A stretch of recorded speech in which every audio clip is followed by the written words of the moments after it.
B is equal two 0, অর্থাৎ B এর মান হবে 0। নেক্সট কোশ্চেন বলা হয়েছে যে find vector having magnitude 5 and in parallel with 2i cap minus J cap plus 2k cap. এখানে একটা ভেক্টর দেওয়া আছে, এই ভেক্টরের প্যারালাল একটি ভেক্টর আছে যার মান বলা হয়েছে 5। সেই ভেক্টরটিকে আমাদের কি করতে হবে, নির্ণয় করতে হবে। তাহলে আমরা ধরে নিচ্ছি যে ভেক্টরটা নির্ণয় করতে হবে সেটা হচ্ছে এ ভেক্টর। এখন যে কোনো ভেক্টরের আমরা জানি যে মান থাকবে, অর্থাৎ মড ভ্যালু থাকবে এবং ডাইরেকশন থাকবে। এখন আমরা যদি বলি মড ভ্যালু, তাহলে কোশ্চেনে দেওয়া আছে সেটা কত দেওয়া আছে, 5 দেওয়া আছে। এবং এ ভেক্টরের যে ডাইরেকশন সেটা আমাদের দেখতে হবে। তো এ ভেক্টরের ডাইরেকশনটা কি বলা হয়েছে যে আরেকটা ভেক্টর দেওয়া আছে, সেটা হচ্ছে এই ভেক্টরটার সাথে যে ভেক্টরটা আমরা নির্ণয় করছি, অর্থাৎ এই ভেক্টর কি আছে, প্যারালাল আছে। আর প্যারালাল থাকে মানে হচ্ছে দুটো ভেক্টর প্যারালাল থাকার মানে হচ্ছে একই ডাইরেকশনে থাকা। অর্থাৎ যদি আমরা এই ভেক্টরের ডাইরেকশন বের করি তাহলে আমরা সেই ডাইরেকশনটাকে বলতে পারি যে এ ভেক্টরের ডাইরেকশন। অর্থাৎ দুটো ভেক্টর সেম ডাইরেকশনে থাকলে সেই দুটোকে আমরা কি বলি, প্যারালাল বলি।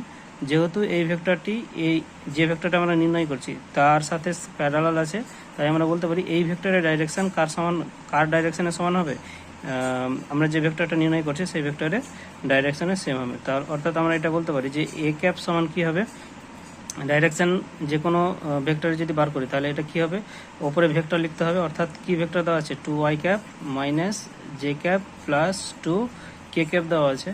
এবং নিচে এই ভেক্টরের মান বের করতে হবে। মান মানে কি হবে, মড ভ্যালু বের করতে হবে। মড ভ্যালুতে আমরা রুট করি এবং আয়ের সাথে যেটা থাকে তার স্কোয়ার করি, অর্থাৎ 2 স্কোয়ার। তারপরে প্লাস করে জের সাথে যেটা আছে, অর্থাৎ -1 আছে, -1 এর স্কোয়ার হবে, প্লাস কে ক্যাপের সাথে যেটা আছে অর্থাৎ 2 এর স্কোয়ার হবে।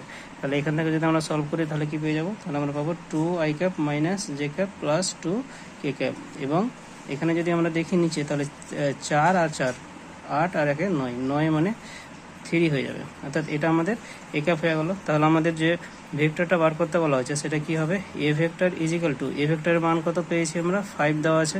এবং এর যে ডাইরেকশন আছে সেটা কত পেলাম, এটা পেয়ে গেছি।